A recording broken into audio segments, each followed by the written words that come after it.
Bienvenue sur Africa 24 dans cette nouvelle édition du QG Week-end, au sommaire de l'actualité. Le social figure en bonne place dans la loi de finances 2019 en Tunisie, avec un budget prévu de 40 milliards de dinars au programme de cette loi, une augmentation des crédits pour les régions ou encore une allocation de 150 millions de dinars pour l'emploi.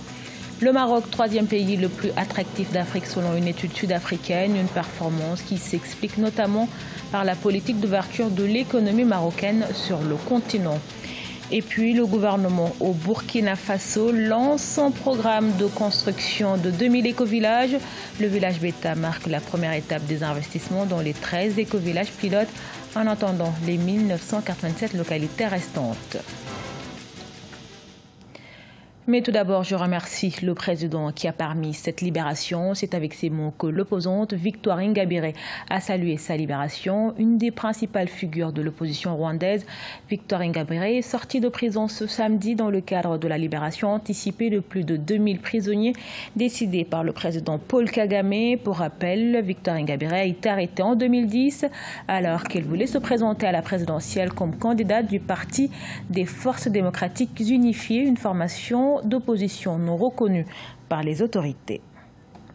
En Tunisie, le chef du gouvernement Youssef Chahed défendra à partir du 15 octobre son projet de loi de finances 2019 devant les représentants du peuple. Une conférence nationale sur les orientations économiques et sociales de ce texte a été organisée ce 14 septembre. Une rencontre boycottée par l'Union générale tunisienne du travail, un sujet de la rédaction. C'est sous le signe de l'impulsion de la croissance, l'intégration sociale et régionale que Youssef Chahed, le chef du gouvernement tunisien, a défendu ce vendredi le projet de loi de finances 2019. Un projet qui ambitionne d'être plus social que celui de 2018, qui avait été vivement critiqué sans que les propositions des élus n'aient été prises en compte. Une première initiative qui est à encourager, je pense, qui consiste de la part du chef du gouvernement à s'engager sur un ensemble d'objectifs quantitatifs importants. 3%, 40 milliards.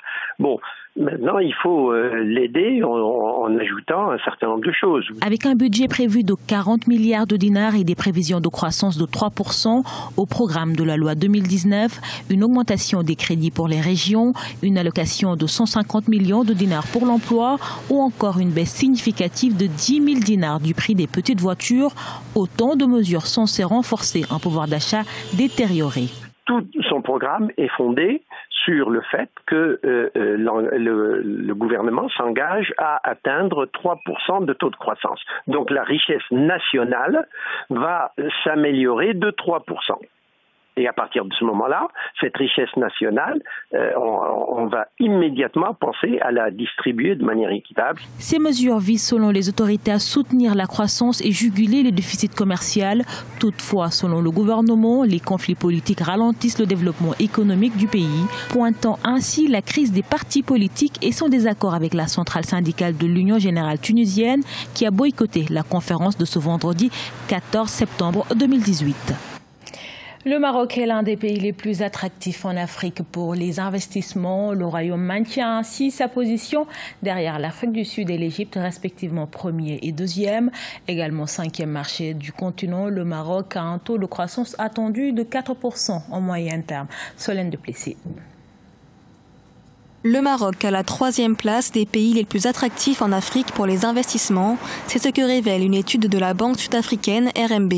En 2017, le Maroc a attiré 2,57 milliards de dollars d'investissements directs étrangers, soit une hausse de 12% par rapport à 2016, faisant du Royaume la première destination en Afrique. Une performance qui s'explique notamment par la politique d'ouverture de l'économie marocaine sur l'Afrique. L'environnement opérationnel et l'attrait de l'investissement au Maroc ont été considérablement renforcés depuis le printemps arabe, mais également depuis le retour du Royaume à l'Union africaine et son projet d'intégration à la CEDEAO. Le Maroc, qui reste toutefois devancé par l'Égypte et l'Afrique du Sud, possède de nombreux atouts qui favorisent les investissements, à savoir un environnement des affaires favorable et un taux de croissance qui devrait s'établir à 4% à moyen terme. Les investissements se concentrent notamment vers les secteurs de l'énergie, des infrastructures, du tourisme et des nouvelles technologies. Le taux de croissance, la stabilité de la devise nationale, les échanges qui ne sont pas déséquilibrés, tout ceci ne peut avoir lieu que si le pays s'intègre et échange de plus en plus avec un ensemble d'autres pays africains à côté. En contrepartie, le Maroc est le deuxième investisseur sur le continent africain, après l'Afrique du Sud. Le stock des investissements directs marocains sur le continent a dépassé les 4,5 milliards de dollars, soit plus de 90% des investissements marocains étrangers. Le village de Beta au Burkina Faso est choisi pour la première phase d'exécution du projet de 2000 éco-villages. Le dit projet vise à booster l'économie de ces localités afin de créer des milliers d'emplois verts au profit des populations locales d'ici à 2020. Aïssa Toubari et Marcel Farba-Maroun. Au Burkina Faso, le gouvernement a mis en place son programme de construction de 2000 éco-villages. Ce projet d'une valeur d'1,77 milliard de dollars, soit environ 182,190 milliards de francs CFA. Objectif, améliorer l'accès au financement, renforcer la bonne gouvernance locale, améliorer la sécurité alimentaire et nutritionnelle durable et promouvoir l'entrepreneuriat local.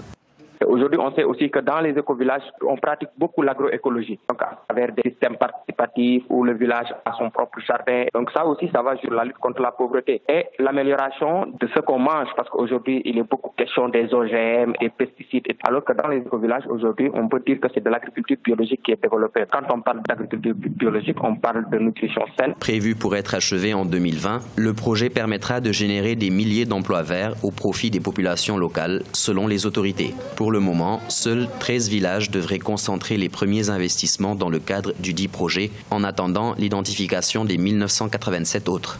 Si on arrive à créer dans un pays comme le Burkina 2000 éco-villages, on va créer 2000 sites qui vont être autonomes, qui vont utiliser de l'énergie propre. Tous ces foyers-là, aujourd'hui, vont participer à la lutte contre les changements climatiques parce que ce seront des foyers qui vont gérer leur empreinte écologique, des foyers qui ne vont pas beaucoup polluer. Selon la stratégie nationale d'économie verte 2016-2020, la contribution des actifs naturels du sol et de l'eau à la production de l'agriculture, de l'élevage et de la pêche est de l'ordre de 4,55% du produit intérieur brut. En Afrique du Sud, une femme sur 5 est la cible d'agressions et de violences. Un artiste peintre engagé a décidé de prendre leur défense. Il s'agit de Nelson Makamo. À travers ses œuvres, il dénonce les violences faites aux femmes. Sa collection a été exposée du 7 au 9 septembre 2018 à Johannesburg. Son portrait avec Solange Dubois. Nu pour ses portraits audacieux et expressifs, l'artiste sud-africain Nelson Makamo a voulu rendre hommage aux femmes de son pays et les mettre en lumière.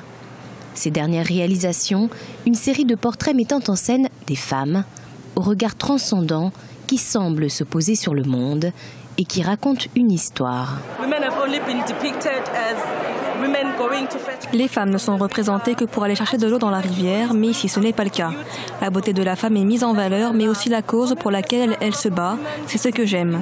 Qu'est-ce que cette femme a traversé et quand il peignait, que se passait-il dans sa tête ?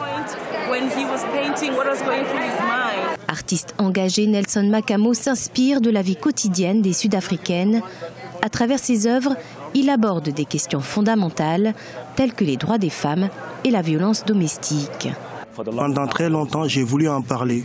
Aujourd'hui, c'est le moment pour moi de dire ce que je ressens envers cette génération de femmes qui supportent tant de choses.